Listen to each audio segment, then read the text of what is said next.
Hey guys, welcome to Power Within with me, Amy, your heart whisperer therapist.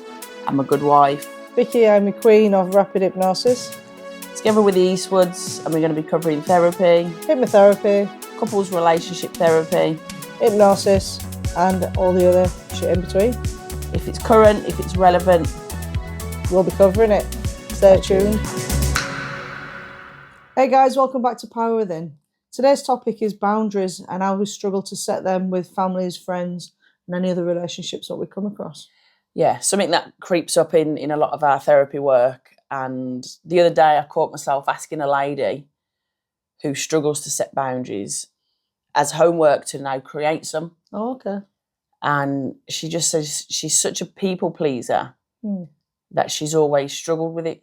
And she doesn't come across like that. She's quite fierce. She's very independent, successful. But in terms of her relationships, she described herself as willing to be hurt and upset rather than be open and honest with somebody. Oh, that's terrible. How did that go down?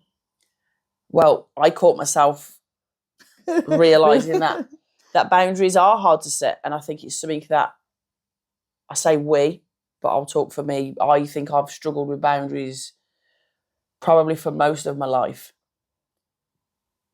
And I guess one of the reasons being, growing up, and I've shared this, haven't I, a few times, I don't think I've shared it on here, I did that session with my women's group at my placement, and I asked them, what would you tell your younger self? What one piece of advice would you tell your younger self if you could go back? And I thought, if I'm asking that question, I've got to lead with the answer. I remember thinking, I would probably tell myself blood isn't thicker than water. Because I think growing up with that mentality, my boundaries were flawed from the start because we're related, because you're family, because that's what you do, you protect each other. That came at any cost. Yeah, and that's pretty bad. That's where the blood's thicker than water is where you struggle with. But I think if my boundaries is with when I was growing up, it was like be kind, be nice, make friends with the people what are not less fortunate, but like I haven't got any friends because they're the people you need to make friends with. Maybe that's why I've probably suffered myself with friendship. As much as I enjoy that friendship, sometimes I can probably be too giving. But as soon as there's a trigger somewhere there, I literally just probably not cut contact with them, but that friendship's then like hurt a little bit. Where yours is, where families, everything, families. Yeah, and I think it's got easier studying and working on myself. If you become a therapist, you have to do a hell of a lot of self-reflection. And I think it was something I really struggled with in my year 2, is talking about myself, creating that awareness. It didn't come easy. And I think if we even rewind 6 months ago, maybe, somebody messaged me 1 o'clock in the morning. Again, I'm probably not awake at 1. I think I replied back the next day. And it's someone I know from a distance. And he just said, can you help me? And in my mind, I thought, because he now knows I'm a therapist, he was in a dark place. That was my go-to. Of course I'll help him. So then I remember replying back to him at a normal hour. And he didn't reply till, 2, 3 in the afternoon? And it turned out he wanted 20 quid. He's not in my circle where that sounded normal. And I didn't even realise what was going on for me, because I had an argument with myself for 2, 3 days. Just give him the 20 quid. I don't know what it's for, but it was a trigger for me because I assumed it was for drugs. And again, as I say, he wasn't a friend. He wasn't even family related either, was he? No, and it stirred something up for me. And I just argued with myself back and forth. Just send him the 20 quid. No. And I didn't really know what was going on for it. And then we walked across the Cove Road for a curry one night. And that lady's walked across with a can of beer, asks for a quid. And I'm thinking, what the freaking hell is wrong with the world? what was happening for me was the fact it was a trigger and took me back to the times where my sister would ask for stuff. She would ruin weekends, no matter if I give it, whether I said no, whether I limited. I always ended up feeling like shit. And I think my supervisor, if she's listening, is kind of like my therapist, isn't she? Mm. And she said to me, Amy, you want to be able to help somebody, and you also want the ability to say no. And she called me out. She went, you don't own that quality right now. That isn't a skill set that you have. And I said, yes, what do I do? She said, you have to practice saying no. Sit with the guilt that it will bring, and it gets easier. I'm like, wow. So I don't think I've practiced it a lot in 6 months. You have got better. Like there's a few occasions, even with family, you've gone no, but then you've switched it around, where you'll end up doing it on a different day anyway. And I think in my mind, so you're in control, but you're not. In my mind, it's on my terms, and actually, I know it's flawed. I know it's false. I'm still having to. I'm work not doing on that day, but I'll tell you what, I'll do something else on the other day. And in your mind, that switch is like, well, I'm in control and I've said no, but you've only said no to that day. You've actually not said no to the other day, because you've created it as this thing where, which is why you feel in control. I'm still a work in progress. We all are. There's no one's perfect out there. Even the most stronger-minded people are still work in progresses. So like, there's nothing to be feeling bad about. Just that you did get manipulated quite a lot by your sister, and I think she's a massive trigger of everything, and she's probably taught you a lot about yourself. So there's part of it where you should be just proud that you're now taking back that control. You've stopped having anything to do with her. But people like that guy, like that woman, that woman, bless her, she did have a can of beer in her hand, and I would have given her a quid. And you know what? But you just sort of lost your mind. And I'm like that pound doesn't really affect us, but it gives her an extra can of beer, which is not very good. But it was like a cold winter's evening, which I would have given her £1 for a can of beer. It might have numbed her pain or whatever. And I think you know what I think. This was what was coming up in my session. It wasn't the quid. It wasn't even the lady. It wasn't even the guy asking for the 20 quid. It was almost going, why do people? So then when we go back to what boundaries are, this is my line. I'm willing to accept everything between now and that line. Why do people cross it? And because I had no real logical feelings or control over when people crossed it, I lost my shit. So that woman got the whole brunt of me having no boundaries. In my mind, it's a Sunday evening, I'm walking with the kids, we're going for food. Why do people have to come and stop?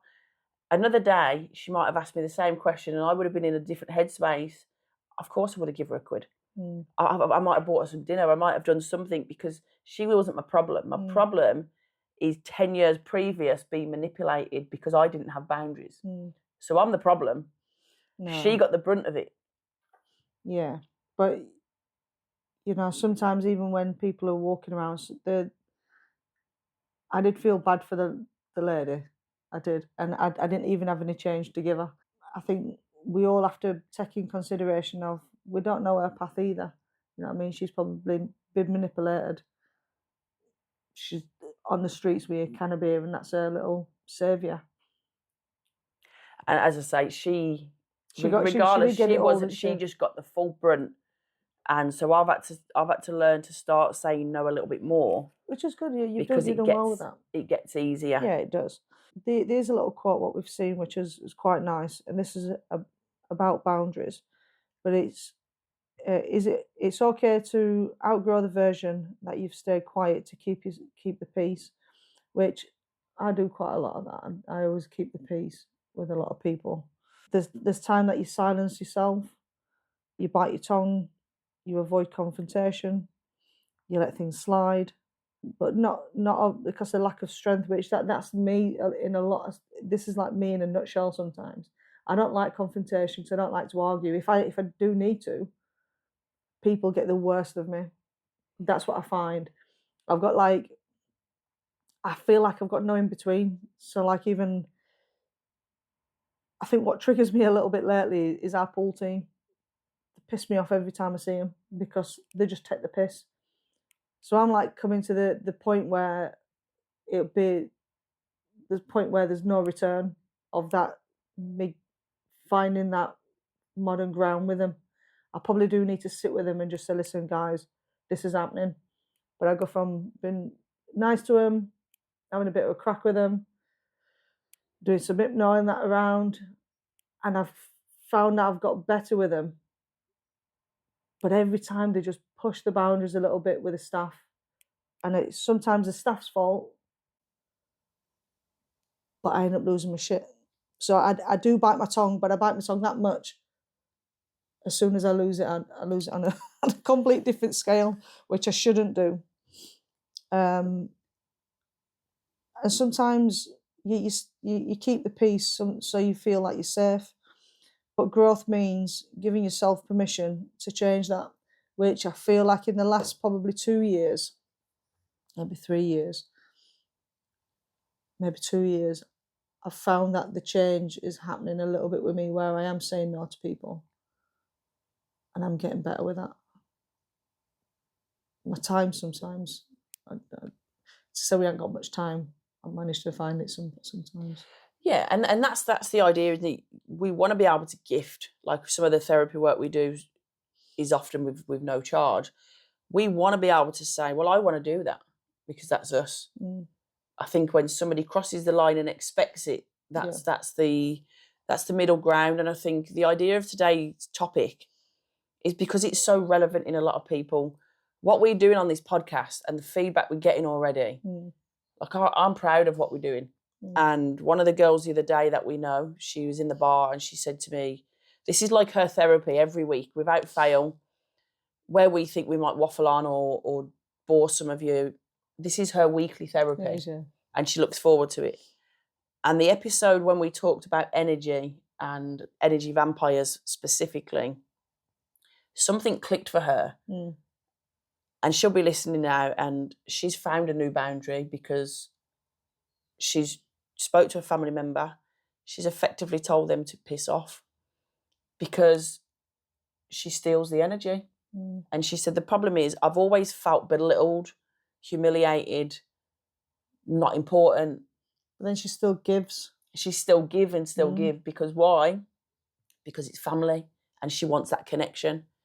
You're allowed to say it's not a healthy connection. We either reconnect differently, we find a new ground, or actually you can't keep taking my energy. And I'm proud of her. She's done that. I'm hoping maybe she'll rebuild that relationship differently. But she's creating new boundaries for herself. She's not going to accept that level of communication anymore, that level of relationship where it's one-sided and taking. And I think you're allowed, when you just said about growth, you're allowed to say what's always worked or what's always been accepted, you're not willing to accept anymore. And that's what you've done as well, which is good. I think we've both done that on a very similar level. Your boundaries, like you said, we're a family, and you have started to speak about it. So like even if at any point somebody does trigger you a little bit, you will, instead of going quiet and not actually having that confrontation, you do. Where I do feel like I've been more open with my boundaries, where I have, if something has sort of pissed me off a little bit, I have like sort of said something where normally I wouldn't. Probably say it a little bit more diplomatic. Until then, they do something stupid and then I end up losing my crap. Yeah, you're if you haven't already told, when I get irate, Vic's the one that calls me out and mellows these conversations anyway. And I probably go from 0 to 100 way quicker than you, but then I can come back down quicker. If you find yourself at 100, if every one of you meet Vic at 100. No, it's very rare that would ever happen. But But you as soon sit as I there. do, it takes me ages to calm down. Other night, it kind of spoiled my shift at work because the pool team just did something. And again, it is boundaries even with the staff. The staff need to and I'm hoping that they are listening because I know they do listen. But maybe a staff meeting on a podcast. But you do need to stop giving in to them. Stop letting them dictate. I mean, sometimes they'll come behind the bar and go into the kitchen. I'm like, I have to say to them sometimes, get out the kitchen, get from behind the bar. What are you doing? And then they know that I'm on shift, and then they know that I'm being a little bit arsey, and then I can't control it. But other day they were wheeling up and down in a wheelchair in the snooker room, fuming, absolutely fuming. But their boundaries have been set by the staff that predominantly work the evenings. So for them, it's like kids. You have a kid, you have children, and Kai, when he first come here, for instance, he didn't have a bedtime, he didn't have a routine, he'd swear. You know what I mean? He was messy. He never had the boundaries to know that was wrong. So then he come in here, our house felt like a freaking hurricane had come through it. He used to eat beans on toast with his fingers. But again, it's like the boundaries, he didn't have any. So kids will push and push. It's only when you set them that they'll know that they're crossing it. The pool team in question, I guess because we don't do a lot of evenings, the boundaries have been set by the staff who want to be their friend. We don't want to be their friend. We just own a bar. Yes, we want their custom, but not at any cost. And this is the difference. We've had people come and go over the years. They might be big spenders. Don't care. But when they've crossed the boundary, they're not welcome anymore because we're running a bar, we're running a business, we're creating a space that's our boys' future. But money, that it just shows that sometimes with us, we've always said to people when they're coming in, they might spend, you might get the nice little customers what might come in and spend like 30 to 40 quid. And then you might get people who might spend 300-400 quid. But then people, because they're spending that amount of money, they think they can dictate. And we've always said to them, we don't care about your money at all. That's not where we're at. We're not money orientated where we need to gravitate towards, or we need to keep that customer so the little customer gets pushed out. It's where we'll go, do you know something? We'll get rid of you because I would rather have 4 or 5 of them little customers who are nice than the people what think that they can dictate. So even the pool team, they're only young lads anyway. They're 18 to 21, 23. They've come into the club, they've found like their little ground of happiness because their staff are cool. And let's say we're cool, but we're probably not cool to them. Why? Because we create boundaries, but we have created that boundary, you know, when they're jumping around and messing around. We have said, stop it. What do you think you're doing? Acting like children. And then half the staff fancying them and like, just kids. And that's the difference. But when you explain that, maybe we're good at boundaries in certain areas, because I think we're very good at that in terms of work. There's one guy who he's been banned. He wants to come back in, and we've been zero tolerance to that. There's no space in the club for that. Yeah. So I think in maybe in our work life we're quite good at boundaries. It's maybe in our personal lives with family. Like I remember when I met you and you said you had an older brother that you don't speak to. That was alien to me. I'm like, what? And you were very clear cut at why. And so your boundary was good in that sense. Yeah, it had to be. Otherwise, again, the energy vampires, what's out there. Like I've always been really close with him, and it was hard. But we had to like sort of, I had to just cut it completely dead. And I've let him back in a few times and then realised, do you know something? This is not good for me. This is not where I want to be or the space I want to be in. And that's where I am good at going, I'm done. You know what I mean? So I want my space and my happiness. It is important to me. I'm not selfish in any way. But if any family, friends, I don't care who you are, where you're from, if you're not actually, like, not making me feel good, but, you know, like bringing something good, or you're not just sucking the life out of me every time I see you, then I'm not part of it. There's a few friends, I call them friends, but people I do sometimes meet up with every now and again, suck the crap out of me.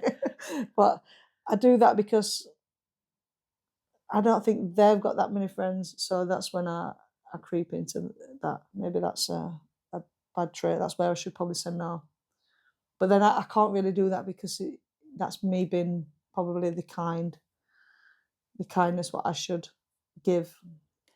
Yeah. Because they're not bad people. They just suck the life out of me every now and again. So I let them take my energy for the few hours I'm with them. Yeah. And I skip off and come back to where we need to be. Yeah, and I always say, well, in our house now, when we shut that door, this is our calm.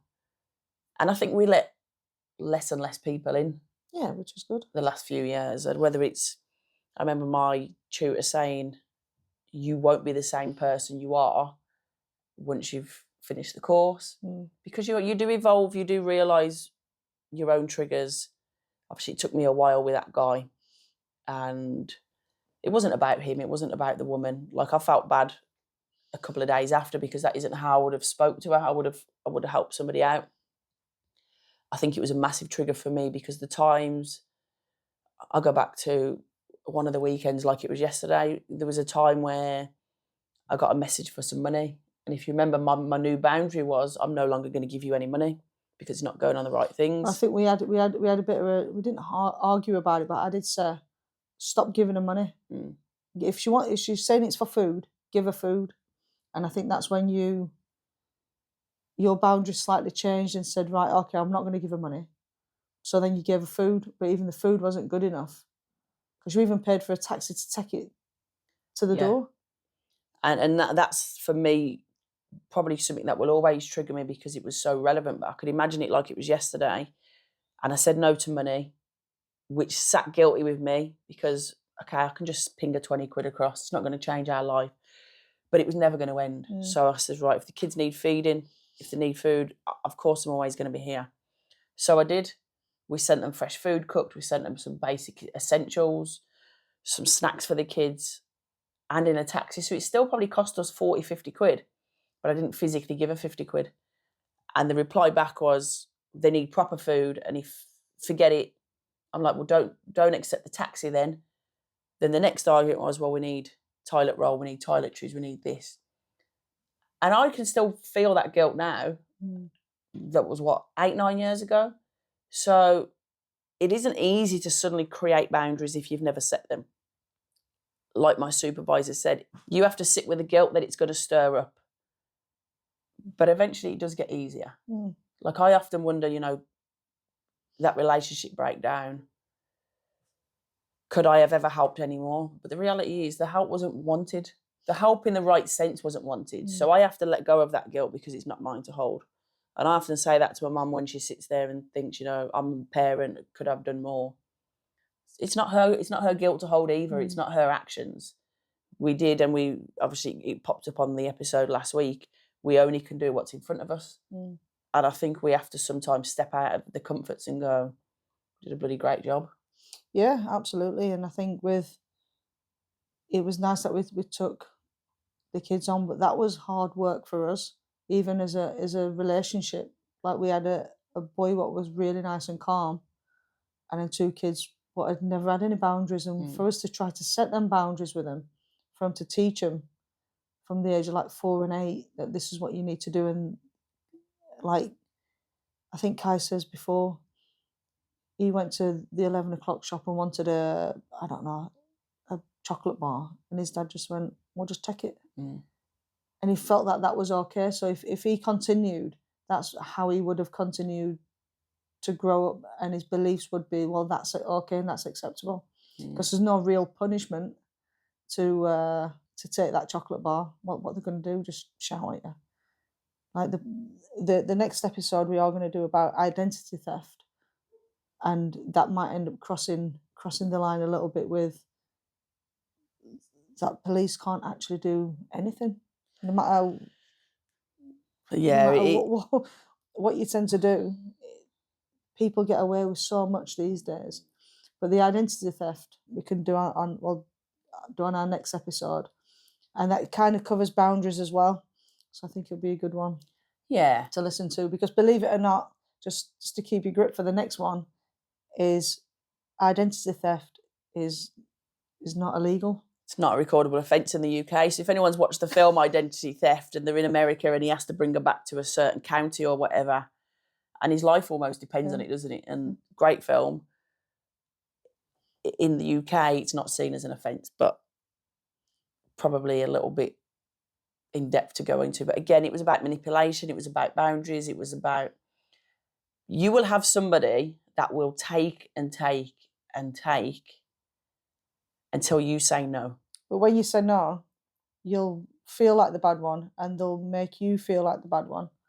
Yeah, we discussed it earlier, like, we do give. And if I lend you money, not you, we're one. I wouldn't lend them money. I spend yours. But if we lend someone money, it could be 6 months ago, I'm going to remember it. I'm not going to ever forget. It's like, I'm like a magpie to see something shine true. Yeah. I'm not going to forget it. But then why does it feel guilty? Or why did I feel guilty asking somebody, any chance you think about paying that back now? And their response was, if you think about what I'm talking about, without naming, sorry, I thought I'd give it you back. Like, you didn't think, you thought I forgot. I think sometimes people will assume, oh, they're comfortable, they've forgot about that. Like, it could be 50p, I'm not going to forget about it. I might not mention it because it's irrelevant, but I felt bad saying, any chance you start to now pay it back. I didn't want to feel that guilt. I don't want to feel that guilt anymore. We will continue to do good. I don't want to feel bad the times we say no. Well, you did a good deed actually this week. You can share that just before we leave. Yes, obviously we've.